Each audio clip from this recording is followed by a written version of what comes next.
Nagpa-dentist na nga ako kasi hindi ko na kinakaya yung ngipin ko. Opo, tinubuan ako ng wisdom tooth. Iniisip ko pala yung gagawin nila, natatakot na ako. Kaya naman, from this to this. Opo, sinimulan agad yung procedure. Hindi nga ako nagpatanggal ng wisdom tooth pero pinabawas ko naman yung gilagid ko. Parang nagsisisi tuloy ako sa naging desisyon ko. At eto nga, wino-worry ko na yung pagtubo ng dalawang wisdom tooth ko. Hindi ko pa naman nararamdaman yung sakit pero baka in the future, mamroblema ako. Baka kulang lang ako sa toothbrush, no? Napa-water floss nga ako kasi nagva-vlog ako. Huy, hindi ganun. Kung hindi lang talaga ako pupunta kay Doc, hindi naman ako magiging ganito kasipa. Nag-mouthwash na rin ako, baka kasi maamoy niya yung kari-kari na kinain ko. Alam niyo ba noon, sobrang takot talaga ako pumunta sa mga dentist. Kasi nahiya ako kasi napabayaan ko talaga yung ngipin ko. Nung bata kasi ako, mahilig ako sa mga chocolate tapos hindi ako nagtututbrush. Pero sabi naman ni Doc, magagawa ng paraan niya. Yung golden naman nila is mabalik yung confidence natin. Kaya kung na-face ko yung fear ko, siguradong kakayanin mo rin. Nadala na nga ako sa kwento, paalis na pala tayo. Parang iniihaw yung balat ko sa sobrang init. Konti na lang talaga, Papa Barbie ko na yung sarili ko, no? Sinama ko na nga si Bunso para may support system ako mamaya.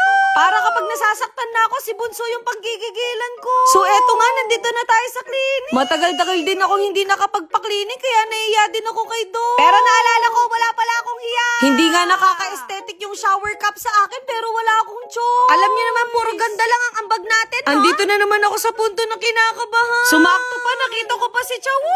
Namit ko na nga si Doc Christian na para bang magtropa lang kami. Naku, kung alam niyo lang, bagets talaga si Doc. Sa sobrang gwapo ni Doc, parang ayoko mag-open mouth mamaya. At dito nga, i-x-ray na nila ulit yung ngipin natin. Nagpipigil nga ako ng tawa dito kasi bawal daw gumalaw. Medyo nalungkot nga ako sa resulta ng x-ray ko kasi hindi ko talaga maintindihan. Ang ine-expect ko talaga, matatanggalan ako ng wisdom tooth pero sabi nila, babawasan na muna nila yung gilagid ko. Nung una, ayoko talaga pero sabi ni Doc, wala akong mararamdaman na sakit. Kumbaga, mas masakit pa yung hindi ka kin-rushback ng crush mo. Aray ko! Kung alam nyo lang, matagal ko na din pinoproblema yung maitim na gilagid ko. Hindi na nga ako natutuwa kasi hindi nakakaganda tong ginagawa ko. Kailangan kasi mapicturean yung before para makita natin yung difference ng after. Aminin nyo, ang itim talaga ng gums ko. Kapag talaga na-lighten yan, huyo kayo lahat sa akin. Wala na nga urungan to, sisimulan na yung procedure. Mag-relax nga lang daw ako, kaya tinigil ko na yung pagiging pabebe ko, no? Pero dito ko na-realize na malaki pala yung bunganga ko. At dahil 10 yung ngipin natin, 10 din yung i-inject nila na anesthesia. Na para bang kinagat ako ng lamok, no? After ilang minutes nga, hindi ko na maramdaman yung bunganga ko.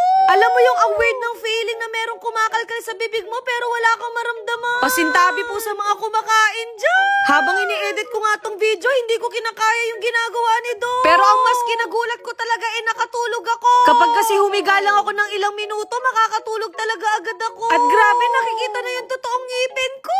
Siguro hindi muna ako tatawa ng ilang araw. Ngayon, ginagawa na nga nila yung gum bleaching. Literal na instant mawawala na yung itim na gilagid ko. Nabigla nga ako, naging pinkish na agad yung gums ko. Pinakita nga ni Doc yung magiging itsura ng ngipin ko kapag pinalitan na natin yung veneer. Isa din sa reason bakit ako nagpabawas ng gums kasi agad nakikita yung gilagid ko. Naglagay na din pala sila ng gamot dito para mabilis yung healing natin. Pero in fairness, parang walang nangyari sa atin. Sa Buen Camino Dental Specialist pala ako nagpagawa. Kaya kung gusto nyo rin maging confident yung ngiti nyo, i-message nyo na lang sila. Sa susunod na balik natin, papatanggal na natin yung veneers ko. Literal na tiis ganda muna tayo ngayon. Ayun lang. Bye!